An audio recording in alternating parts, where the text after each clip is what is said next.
Hablemos de políticas públicas.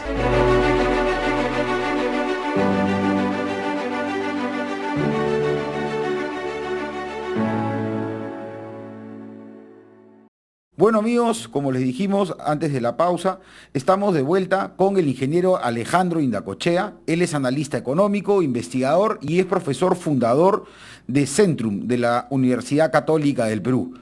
Ingeniero Alejandro, muy buenos días. Estamos acá también con Gustavo y queríamos saber, conocer un poco cuál es su apreciación sobre lo que ha venido sucediendo durante la semana, estos pedidos de facultades, reformas tributarias, distintas expropiación de camisea, distintas cosas que han saltado a la palestra en este país que nunca nos aburre, con nuevas noticias. Buenos días, Fernando. Buenos días, Gustavo. Gracias por la invitación. Un gusto estar ustedes en RCR. No, el gusto es nuestro y queríamos saber cómo ha visto usted esta dinámica, este pedido de facultades, esta reforma tributaria que está proponiendo el Ejecutivo. Ya se escuchan voces diciendo que si el Congreso no deja, es que no quiere que el Ejecutivo trabaje. ¿Es eso cierto? ¿Es obligación entregar las facultades legislativas? ¿Y qué trascendencia o qué implicancia podrían tener en las personas que nos escuchan, que estamos ahora en Puno, en Cajamarca, en Huánuco, en Lima, provincia, nos están escuchando en vivo? La mayoría de personas, como sabe, en el Perú somos micro, pequeños empresarios. ¿Qué implicancias a estas, desde mi punto de vista, barbaridades que propone el Ejecutivo, cómo podrían afectar a las personas que nos escuchan? Mira, Fernando, yo ahí veo dos puntos. El primero es que sería irresponsable de parte del Congreso dar un cheque en blanco, aprobar mayor carga tributaria sin saber en qué se va a usar, a dónde va a ir, o vamos a seguir dando subsidios ciegos, indiscriminados, repartiendo dinero en las calles sin tener un objetivo claro. Ojo que yo no me opongo a los subsidios, estoy de acuerdo con que subsidiemos, pero subsidiemos bien focalizado a los compatriotas en el país están más afectados por la pandemia. Y el segundo detalle es que de reforma no tiene nada. Esto es más de lo mismo. Es gravar más onerosamente, en cierta forma como una vendetta, como una carga, veo, porque es un delito hoy día ser una empresa grande, es un delito hoy día ser una empresa transnacional, y así lo comenta el ministro Franke. Nos habla y nos dice, las empresas más grandes tienen que pagar más, las transnacionales tienen que pagar más. Entonces su famosa reforma tributaria se reduce a dar una mayor carga a los que siempre pagan impuestos, ¿ya? Y en esa forma, en un momento en el cual el ciudadano de a pie en las regiones tiene que entender, el maná llovió del cielo hace 2000 años y no volvió a llover, no llueve el dinero. La única forma en la cual va a poder haber empleo, mejor en el ingreso, es con crecimiento. Pero no se crece con gastos públicos, no se crece con bonos.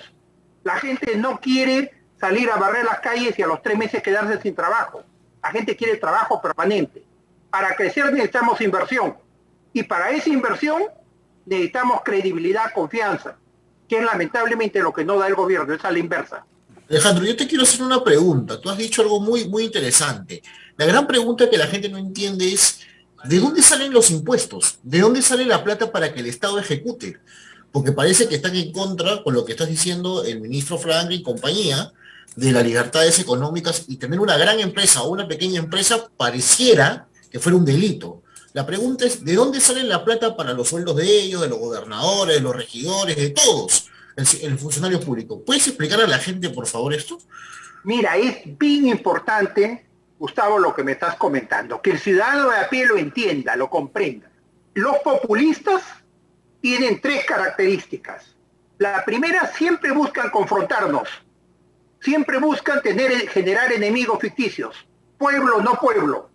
¿Por qué el señor Castillo si roba del pueblo, si él ya ganó las elecciones? Tú, yo, todos somos pueblo. Lima, no Lima. Ricos, pobres. Entonces, la base de ellos es sembrar el odio, dividirnos como país, y no debemos caer en ese juego. La segunda característica es que los populistas vacían la caja fiscal. Gastan y gastan y gastan los ingresos. Entonces, hoy día tenemos recursos que nos costó más de 20 años acumularlos, los cuales los estamos desgastando. Entonces, como no piensan en ingresos y solamente gastan, llega un momento del colapso. Cuando viene el colapso, Ahí culpan a los bancos, a las transnacionales, a los empresarios.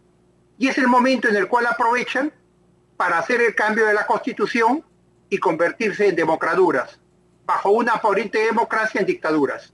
Este juego ya es conocido, ya está estudiado internacionalmente, como fue la historia de Venezuela. Efectivamente, queda muy claro, queda muy claro. Y efectivamente, ¿no? Los impuestos salen de la generación de riqueza que hacen las empresas privadas, sin importar el tamaño, micro, pequeña, mediana, el trabajador formal, también todos cuando consumimos aportamos a los impuestos del Estado. Y entonces es como si una familia promedio o señora, señor que me escucha en su negocio, de repente la plata que tiene ahorrada, no sé, se la gasta en un regalo innecesario para algún compañero, para la comadre, para el compadre, y después, claro, se queda sin plata. ¿De dónde va a sacar la plata? A sus clientes no le puede subir el costo, porque no le van a comprar. Y lo que va a suceder es que si se suben los impuestos, se va a generar mayor informalidad. Y además, la empresa grande tiene la capacidad, porque así sucede, si a usted le van a cobrar más, señora, que está en la bodega por la botella de aceite, usted le va a cobrar más al cliente. Entonces el perjudicado final va a ser el ciudadano de a pie. ¿Y cómo entonces, ingeniero Necochea, qué se debería hacer o qué deberíamos estar alerta, qué señales deberíamos estar atentos para no dejar que estas cosas pasen, porque al final nos va a costar a todos los peruanos? Mira, la factura va a ser muy grande. Para mí, ya en los 100 días que tiene el gobierno, hemos retrocedido 5 años. Hay 5 años perdidos. A este ritmo, podemos avecinarnos a una nueva década perdida. Cuando el presidente anuncia nacionalización, estatización de Camisea, tengo 2 comentarios. El primero, parece que él no está consciente de las palabras, no entiende las palabras el presidente. No entiende la diferencia entre nacionalización, estatización, entre migración. Necesita un intérprete. Pero esas declaraciones quedan 2 opciones. La primera, que él no las entienda y habla sin entender, sin comprender, sin medir las implicancias de él, que él es el primer mandatario. ¿Ya? Y al dar un mensaje nefasto de estatización, ahuyenta las inversiones en el país. Y el segundo es más grave, porque él hace unas semanas declaraba en Washington, en las reuniones internacionales, que no es comunista, bienvenida a la inversión, que vengan los inversores privados, y ahora nos anuncia estatización. Entonces, simple y llanamente hay una opción de mentira. ¿Tú crees que los inversores que están mirando 50.000 millones de dólares que tenemos de proyectos de inversión para minería, que están en cartera, que deberíamos salirlo a promover, vengan a invertir al Perú, porque no hay capitales para explotar a ese nivel? ¿Tú crees que en el Perú vamos a tener capacidad para poner 6.000 millones de dólares como Quellaveco? No tenemos, es riqueza que está bajo tierra. Entonces, simplemente con esto son sembradores de pobreza, que a la larga vamos a pagar la factura, porque los subsidios, el gasto, va a terminar. De acuerdo. Alejandro, tú has dicho algo bien interesante. Yo quisiera que le hables al empresariado, a ese grande y al microempresario, ¿no? Parece que cuando ellos vieron la noticia de que la señora, la primera ministra ingresó, cierto sector del empresariado está tranquilo, se ha tranquilizado. Dice, bueno, ya se moderó, ya doblegaron, ya estamos tranquilos. ¿Tú crees realmente eso? ¿Esto es una perita dulce para que después venga la Asamblea Constituyente y venga todo lo que sabemos y las repercusiones económicas que vamos a tener? ¿Podrías explicar a la gente de a pie qué significa que en el país se cambien las reglas de juego? ¿Cómo esto afectaría a su economía, a su bolsillo? Mira, Gustavo, excelente tu observación. Nadie puede solucionar un problema que no ve, o si lo vemos parcialmente. Hemos querido pensar que el malo era el señor Cerrón, y que separándose del señor Cerrón, el señor Castillo, un hombre del pueblo, bien intencionado, todo iba a marchar bien. Acá hay un cambio de forma, porque el gabinete de la primera ministra, tengo 2 comentarios. Ella trata de ganar consensos en el Congreso, y en paralelo el presidente la boicotea. Entonces yo no estoy seguro de que realmente quieran dar el cambio, porque si adrede tratara de boicotear, no necesita oposición. El mismo presidente le está boicoteando cuando anuncia nacionalización, estatización.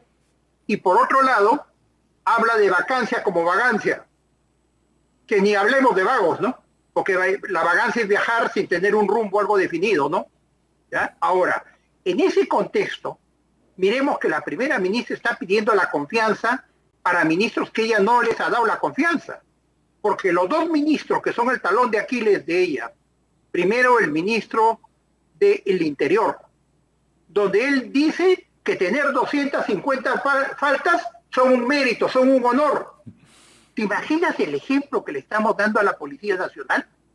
O sea, que me castiguen y que diga que es un honor, ligado con el narcotráfico. Y en el caso del ministro de Educación, más grave, porque él quiere reincorporar 25.000 profesores que están desaprobados, jalados, que no han pasado la comprensión de lectura, el entendimiento crítico, digamos, de las cosas, al magisterio. Dime, Gustavo, quien va al sector público a la educación es quien no tiene recursos. Tú y yo tenemos algo de recursos y vamos a pagar un esfuerzo para que nuestros hijos vayan a educación privada. Pero esa gente pobre es la que más necesita la educación para superarse. No les interesa. ¿Hay derecho para condicionarlos a que sigan siendo pobres? Con el objetivo de que de tener 25.000 adeptos para que respalden al SUTEP y respalden al gobierno. Esto es más que populismo. Esto implica hipotecar el futuro de los más pobres. Están afectando a los más pobres con profesores jalados, desaprobados. Nunca van a poder salir de la pobreza quienes vayan a recibir esa educación. Definitivamente, definitivamente. Y ya hemos comentado varias veces, quienes nos escuchan todos los sábados saben, que los impuestos, que es lo que está buscando recaudar el Estado, van y deberían ir, porque claro, está bien que el Estado tenga más plata, pero ¿en qué la gasta y cómo la gasta? Y lo hemos hablado más de una vez, que las personas de a pie que nos escuchan, que ahorita están en el mercado, en su restaurante o preparándose para empezar la jornada laboral, el colegio que tienen al lado, el colegio público, que debería ser de una excelente calidad, con una excelente infraestructura, muy probablemente se está cayendo a pedazos y no tiene agua, y esa persona tiene que trabajar, hacer un doble esfuerzo para poder mandar a sus hijos a un colegio privado. Entonces, ¿de qué serviría o qué sirve, fuera de que va a ser más pobre a las personas el hecho de pedir más impuestos, si es que el Estado todavía no tiene un plan de gasto, no tiene un plan de ejecución de este proyecto? Entonces, no solamente le va a quitar plata a quienes nos escuchan cuando vayamos a comprar la gaseosa, el pan con chicharrón o lo que vayamos a comprar en su momento, el queso en Chubur, sino que además vamos a tener que gastar aún más en una mejor educación y en una mejor salud que el Estado no nos viene dando. Y claro, hay que reconocer, no es un problema solo de este gobierno, pero este gobierno ya van 95 días, señores, 95 días, y este gobierno aún no hace absolutamente nada con las cosas que necesitamos nosotros los peruanos. ¿Qué podemos hacer? ¿Qué debería estar haciendo? ¿Qué tanta es la culpa pasada del gobierno actual o del alcalde o el gobernador regional de turno? Pero miremos a futuro. Acá, unido a la pandemia que ha tenido efectos nefastos en la educación, ¿por qué? Porque estamos perdiendo una generación. Ya han perdido 2 años. Los más pobres van a llegar con esfuerzo a la educación pública y se van a encontrar con 25.000 desaprobados, gente que no está preparada para educarlos. ¿Por qué? Porque el objetivo es un objetivo netamente político, de tener partidarios ligados al SUTEP y ligados, digamos, a Sendero, que ya está visto. Esa es la tarea del ministro de Educación. Entonces, cuando ha habido el cambio del gabinete, el señor Castillo estaba en claro que había que poner como ministro del Interior al abogado del señor Cerrón y había que poner en educación para ganar los adeptos al SUTEP ligados con Modadef y Sendero. Ahora, lo que me estás comentando, Fernando, me gustaría tratarlo con más detalle, el gasto regional. El señor Castillo en las mismas declaraciones dice, vamos a ver que el dinero llegue a las provincias y no se llegue al interior del país y no se quede en Lima. Eso es una mentira, Fernando. Primero, el dinero llega a las provincias, a las regiones, pero hay 2 problemas. El primero es corrupción. 14 presidentes regionales están sentenciados por corrupción. La semana pasada hemos visto qué ha pasado en Arequipa. Ha sido evidente, corruptos. El dinero se malgasta. Lo único que hemos sido eficientes en la regionalización es en descentralizar la corrupción. Y por otro lado, se usa en monumentos a la sirena, monumentos a la hamaca, monumentos al árbitro, en palacios municipales, coliseos, y no se pone postas médicas, no se pone colegios, infraestructura, conectividad. Entonces, ¿qué quiere hacer el gobierno? Hay un nuevo proyecto de ley para que el MEF ya no supervise nada y vaya directo el dinero. No les interesa que roben, no les interesa que hagan monumentos que no sirven. Lo importante es ganar adeptos para las elecciones regionales del próximo año. Efectivamente. ¿Te das cuenta cómo estamos perdiendo la historia del ciudadano del interior del país? Yo entiendo su malestar, yo entiendo su fastidio. Esto tenemos que cambiarlo. Yo no justifico lo anterior, yo no justifico una continuidad. Nos equivocamos en educación, en salud, no dimos atención a los más pobres, invertimos 2.000 millones de dólares en Panamericanos y no pues, teníamos camas UCI. Pero la respuesta no es esto, no es con corrupción volver a 50 años atrás. Esto nos va a empobrecer más. Alejandro, yo te quiero preguntar una sola cosa o un comentario que, bueno, yo el domingo pasado escribí en un medio como El Reporte, y la teoría que tengo es esta. Tú puedes tener un análisis más económico si quieres, pero también es político. Lo que acabas de decir de los gobiernos regionales y el tema de la corrupción, ¿no? Tenemos claro, en Lima, por ejemplo, no van a decirme que el gobierno de Susana Villarán fue un gobierno en Lima metropolitana muy limpio, ¿no? Muy limpio porque lavaron banderas, eso sí es verdad, bien limpio fue por ese lado, pero no creo que fue por un lado, lo sabemos.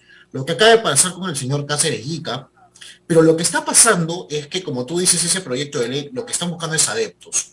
Pero por otro lado, al empresariado, al gran empresariado, y al cierto sabor, a la gente de izquierda moderada, por llamarlo así, mal llamados caviares, ¿no?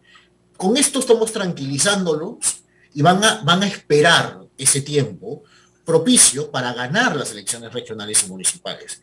Cuando tiñan de rojo el país, ya en gobiernos regionales y locales, comprado con nuestros impuestos, ya el Congreso va a ser una cosa, es una pepita en medio de toda un bosque totalmente ya pintado del color que ellos quieren.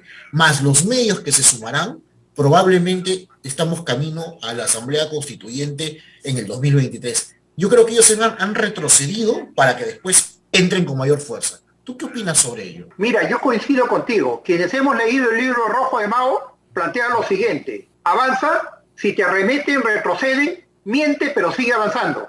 Y no me cabe duda que ellos lo tienen esto en claro, para hacia dónde quieren llegar, para dónde quieren avanzar. Ahora, evidentemente, nuestros amigos de izquierda, llámalos caviares, que quieren denominarlos, yo no creo que los van a botar del barco, sino los van a echar al mar. Cuando las cosas se consoliden y se radicalicen, no los van a botar del barco, porque ellos están con un sueldo, nunca en su vida lo han recibido. Están recibiendo las prebendas del Estado. Los van a botar al mar. Y ahí va a quedar evidentemente la línea de Movadez bien definida y el señor Cerrón nuevamente en escenario. Ojalá nos equivoquemos, ¿no? Ojalá esto no ocurra. Y el Congreso, yo te diría que es con excepciones, pero se ha constituido en burócratas, ¿no? Yo lo veo así como una gran burocracia que está recibiendo sus sueldos. Muchos de ellos, pues, nunca pensaron recibir 25.000 soles mensuales, ¿no? Chofer, camioneta, viajes, traslado, presencia que nunca la tuvieron, ¿no? Entonces es la improvisación en el país. No se dan cuenta, yo creo. O no quieren darse cuenta, ¿no? Efectivamente. Y para cerrar, porque ya tú sabes que el tiempo es tirano en la radio, leyendo un poco lo que hemos estado comentando, Castillo prometió mucho cambio. Castillo prometió y cambiar todo hacia adelante. Y nuevamente, ¿no? Vamos 3 meses y un poco más y no se ha cambiado absolutamente nada, sino todo lo contrario.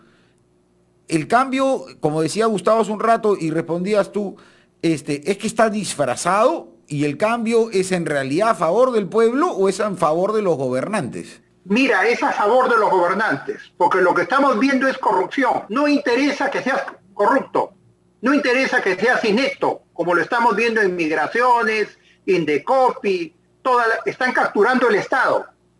Lo que interesa es tener incondicionales. Y el cambio vemos que es una gran farsa.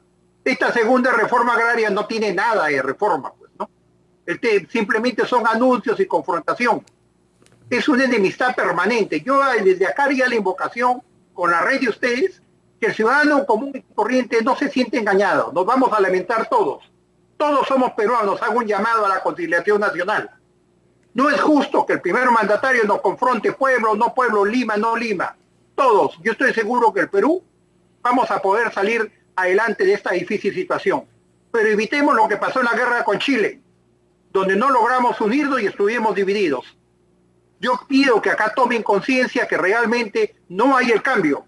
Lo que hay es sembradores de pobreza, que a la larga nos van a sacrificar lo que costó tanto esfuerzo durante más de 20 años para el país. No, Alejandro, muy cierto lo que dices. Muchísimas gracias por esta entrevista que nos has concedido. Ha sido un gusto conversar contigo.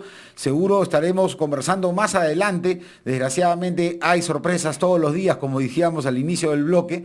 Y ha sido realmente un gusto. Muchas gracias por estar con nosotros. Hablemos de políticas públicas.